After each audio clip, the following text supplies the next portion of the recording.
And a quick change to the third case study.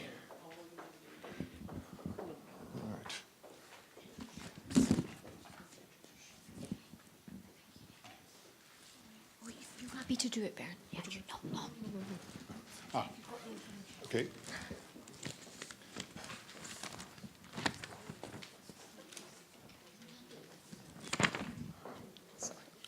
Können wir loslegen? Soll ich hier bleiben? Soll ich da rein? Yeah, okay. So let the German introduce the German, so to speak. Okay. Right. Claudia Harsch is professor at the University of Bremen. And she's the head of the language center there, right? Or the academic director of the language center. So both the research and the grassroots level are combined in one person. Apart from obviously specializing in testing and other issues, intercultural learning, a very important issue, is part of her profile as well. But today, obviously, we talk about the CEFR standards and how they relate to testing from a German case study perspective. Thank you for the introduction, and thanks for having invited me. I was first puzzled why I was invited to speak about something which we've done. We're going back 6, 7, 8 years now. But having been here now, I can see why you asked me to report about what happened in Germany. And the educational reforms in Germany were influenced by two major events. One was the first PISA study, where we realized we aren't half as good as we thought we are. And the other one was the advent of the CFR. Clearly a very positive impact on the educational field in Germany. Now, I'd like to report a little bit on the standard setting we did in the context of evaluating the national educational standards in English as the first foreign language. Now, educational standards. They were introduced from 2003 onwards by the Standing Conference of the Cultural Ministers. Now, Germany has 16 countries or Länder, and they're responsible for education. So we do the things 16 times over, and they're organized in one cultural minister conference. That's the KMK, and they released educational standards from 2003 onwards. And there was a clear shift from a formally input orientation, where people looked at what texts we work on, what input the students get, towards now an output orientation. What can the students do? What should they be able to do at the end of schooling? So that shift was clearly, the paradigm shift was clearly influenced by the CFR. The CFR served as a model for the foreign languages. The curricula were revised after 2001, but I'm not going to talk about this because it happened 16 times over in very different ways. So there is no way of giving one presentation on how the curricula were reformed in Germany. But I can talk a little bit more about the standards. The standards were based, at least for the foreign languages, they were based on the CFR. The model of language use and communication was taken from the CFR, and so were selected descriptors. So the standards describe in can-do standards what students should be able to do at the end of schooling. The German school system, not only do we have 16 different Länder with 16 different school systems, but across all Länder, until very recently we still have 3 tiers, 3 tracks, the lower, the middle, and the higher track in the school system. And the first standards to be released were for the lower and the middle track. And much later, the standards for the higher track were released, but the standards don't mean that we have national exams. There's no such thing in Germany. We don't have standardized national centralized exams. The school leaving exams are a case of every single country and ministry. And the standards were released for the core subjects, that is German, the first foreign language, English and French, mathematics, and the natural sciences. Now I want to apologize in advance for the next slide. A very simplistic model of the CFR and of our educational standards, but at least I don't see it as steps, it's a progression. And the lower track is based roughly at the level A1 after 9 years of schooling, roughly 5 years of English language learning. The learners should be able to do things at A2. After 10 years of schooling, the middle track ends with roughly B1. And the higher track depending on whether you take a Grundkurs or a Leistungskurs, you may be at B2 or even reaching into C1. That's the aim, that's the goal. And as I said, the model of competences in the educational standards is based on the CEFR. So we have the communicative skills, the application of linguistic resources, we also find intercultural competences and methodological competences. These are all in the standards, these are all learning outcomes, teaching goals. Not everything can be tested and not everything will be tested. Now, fine, we have these standards, what are we going to do with them? Shall we just believe, hope and trust? Oops, not quite sure what I've done here. But we'll get there again. So, we don't only want to trust that students reach it, the ministries wanted to know and evaluate the standards.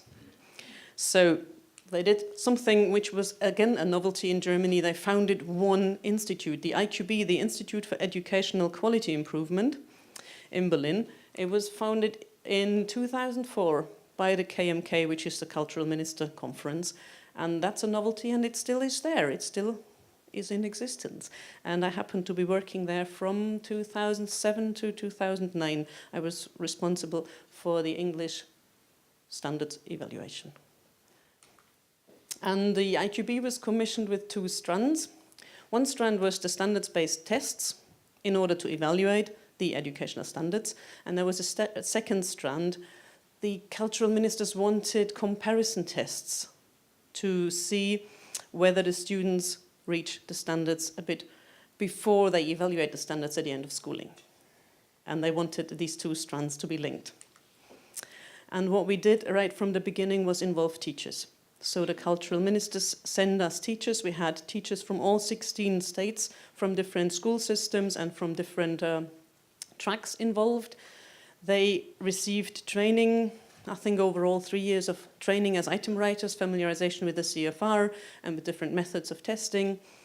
And they are still active in the so-called Landesinstitute. Every country, every land has a teacher training institute. So the expertise the teachers gained in Berlin was taken back to the 16 countries, which I think was a quite sustainable way of doing it. And I'm still in contact with a few teachers who are still active in the Landesinstitute and developing the exams in the 16 countries. Now, what did we do with the tests? We were first addressing the lower and the middle track in the school system. We wanted to address all 4 skills. And we based the test specs on the CFR levels A1 to C1 because we didn't only want to assess the standards, but we also wanted to capture students which may be below, who may be below or even surpassing the standards. And we designed level-specific tests, tasks and items and level-specific test specifications. But since we weren't testing the students as such, the students would not get individualized feedback. This was a large-scale monitoring study, so we didn't have to establish the competency for individual students, but we wanted to monitor what's going on in the population as a whole. So we had the luxury of designing our task administration in a way that students would work on 3 levels, A1, A2, B1, A2 to B1 and B1 to C1. And students wouldn't work on all 4 skills. So we had a luxury which you in a national examination will not have, because we were monitoring, we weren't assessing individual students. So we could take a bit of a different approach. And this was a very important phase because we tried to design the tests based on a CFR. We tried to put the CFR into the tests right from the beginning. As I said, there was one strand that was the large-scale monitoring study, and that focused on grades 8, 9, and 10. We wanted information about the population. And linked to this strand, there was the second strand, the annual comparison tests, which were aimed at grades 6 and 8, in order for teachers to gain diagnostic information for the students. And in these tests, the students would sit a whole booklet on reading, a whole booklet on listening. So they would work on targeted levels which the teachers could choose. But we're not going to talk about this strand. It was just a second strand which was also in the standard setting pool. So the strands were linked and they were formally aligned, formally linked to the CFR. And what we also had right from the beginning was an international advisory group, and I can see at least 1 or 2 people here in the room who had been on the panel then. And that was because Germany didn't have much expertise in large-scale testing, so we got people from all across Europe on board. And then it came to the alignment. And of course we followed the guidance in the manual. That was the manual in its pilot version then, because we started thinking about aligning the tests right from the beginning. And I don't think I have to introduce you to this.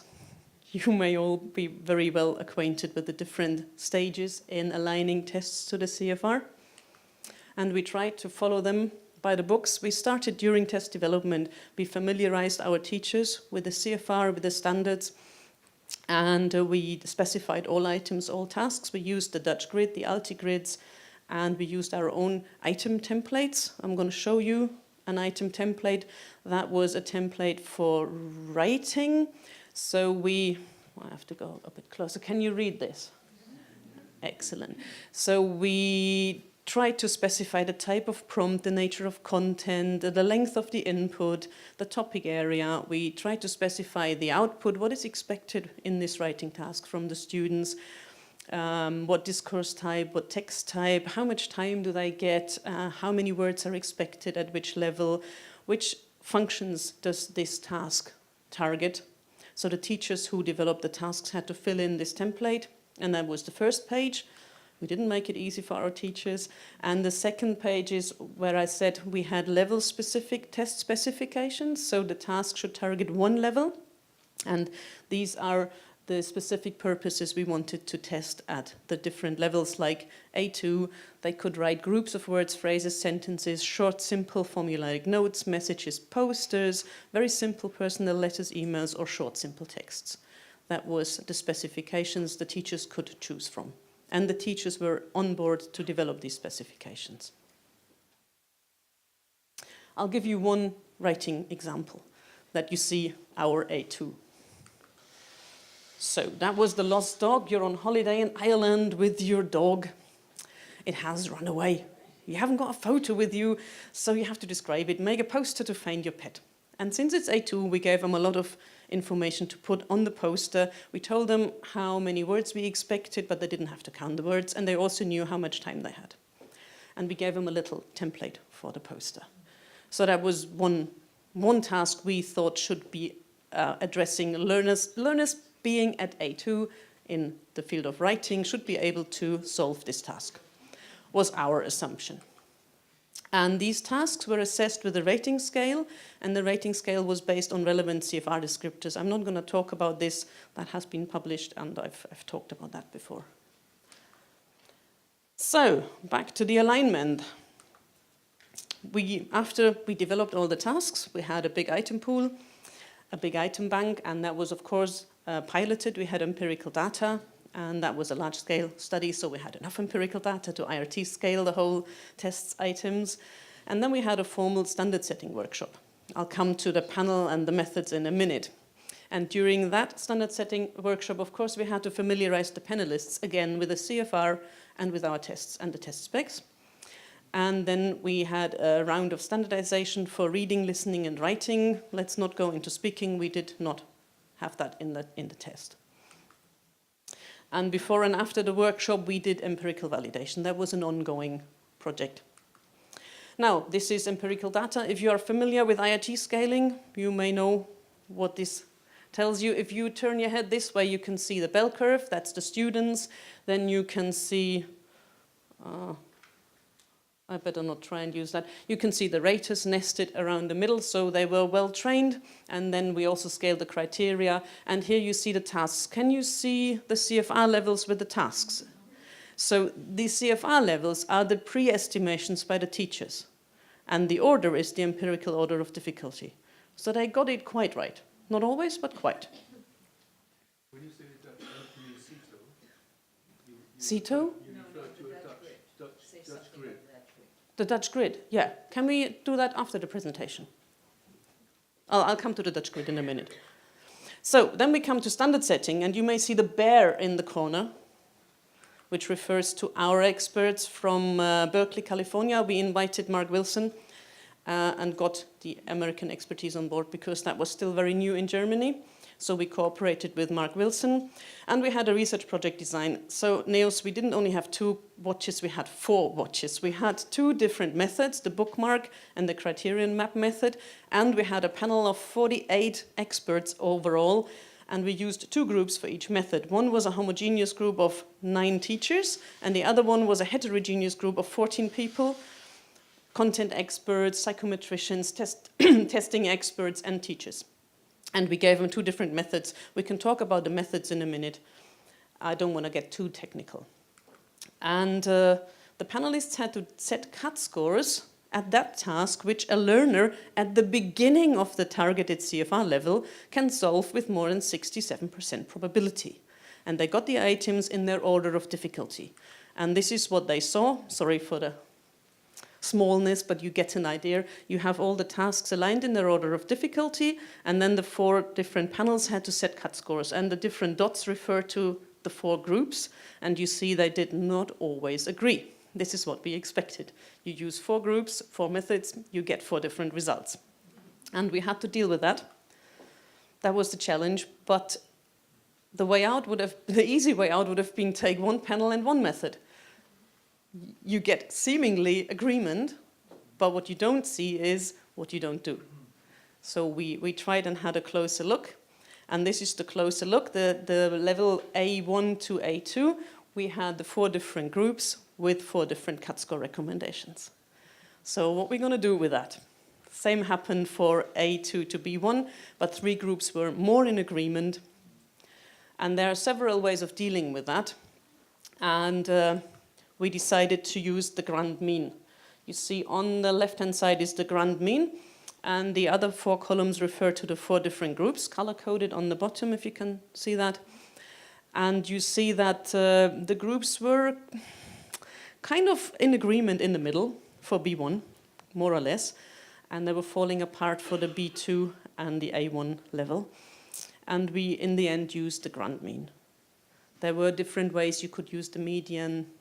You could use different cut score recommendations and give them to the ministry, but at the end of the day, it was a political decision in Germany how to communicate with the public and how to communicate in a way that you can defend your cut scores. And the evaluation of the national educational standards is one part of a larger educational quality monitoring strategy where PISA and other international studies are also part of the game. So the cultural ministers faced the challenge in the end to find cut scores and find competency levels which they could communicate to the wider public. And especially the Austrians know what I am talking about when I say you have to get the public on board. It's going to be catastrophic if you cannot defend and not communicate what you're doing. So in the end, we had group and method effects. Yes, we knew that. It was a research project. We had a trend, and the bookmark method tended to get us more lenient results, and the teacher group in the bookmark method was more lenient for the receptive skills, not necessarily for the productive ones. That was one trend we could see. And we decided to combine the cut scores, as I said, to the grand mean recommendations. We averaged across the 4 panels. And the panel's cut scores are recommendations. They resulted in uneven intervals. The proficiency levels we recommended weren't evenly distributed, but as I said, it was a political decision in the end, influenced by pragmatic communication needs, defensibility, plausibility of the communication to the stakeholders. So the cultural ministers in the end defined equidistant proficiency levels. And with that, I think I have reached the end, and I look forward to your questions. Thank you.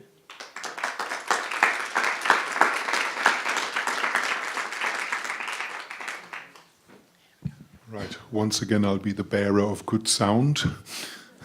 Okay. First, a very brief question, and that is, do you have any idea what, on a national level, the budget for introducing? Good question. I have one more.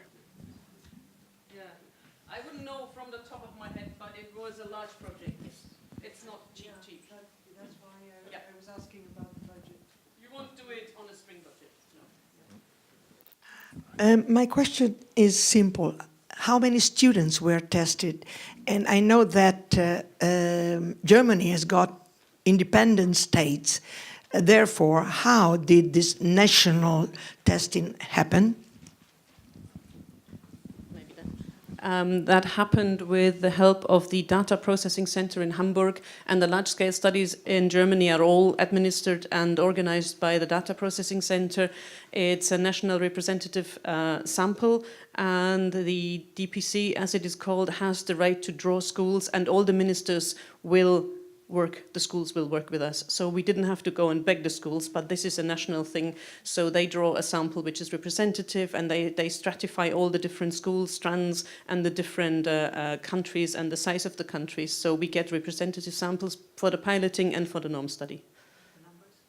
Oh, that's a good question. I would have to look them up, but they go into the thousands. I think the norm study was about 10,000 students, and we had, I have to look it up, 5,000. I have to look it up how many we had on the items, but we did employ psychometricians, and they looked into what minimal numbers they need. So maybe one thing to take away is, you saw we involved teachers, we involved stakeholders, we involved psychometricians, statisticians, test developers, content experts. So if you embark on the national level of revising exams or educational standards, take people on board, and I think they've done similar things in Austria. So if you don't have all the people on board, it's going to get very, very difficult. Yeah. We know what the question. Oh, you want the answer? Oh, sorry. Yes, the Dutch grid. Are you familiar with the Dutch grid? Yeah. Yes or no? It is a grid to analyze and to characterize receptive skills items. It doesn't give you the level of the CFR, but it helps you to analyze the demands and the cognitive demands and the characteristics of a listening or a reading item.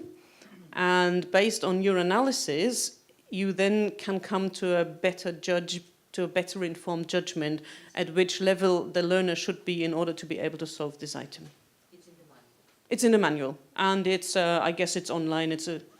You find all the, if you Google Dutch grid Lancaster, it's, yeah. There was a follow-up question here. I wanted to ask you, when you started introducing the standards, I'm not familiar with what happens with materials in schools in Germany and in the various. So I'm assuming that there was a follow-up with regard to the materials that students used, and that it was not that new materials, new books were developed. Okay, and that's another very large project. It's done with the school book publishing companies. They adopted the curricula and the standards and the CFR, and they are commercial enterprises, and ever so often they will revise their whole offers in the books. So yes, there were new materials produced. But I think that was not to be funded by the ministers, because the school book publishers are commercial enterprises, but of course the schools then have to buy the books, so yes. But every so often the school books will be renewed. So that was in that process.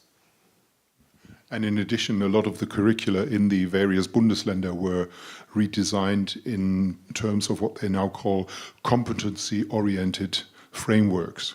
So it's no longer like year one, this and that, and the next thing. So based on these competencies identified, all the textbook publishing houses had to redesign the textbooks anyway.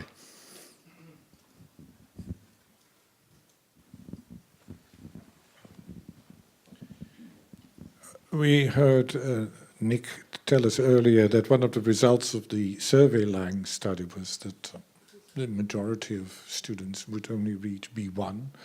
there was a smaller percentage reaching B2.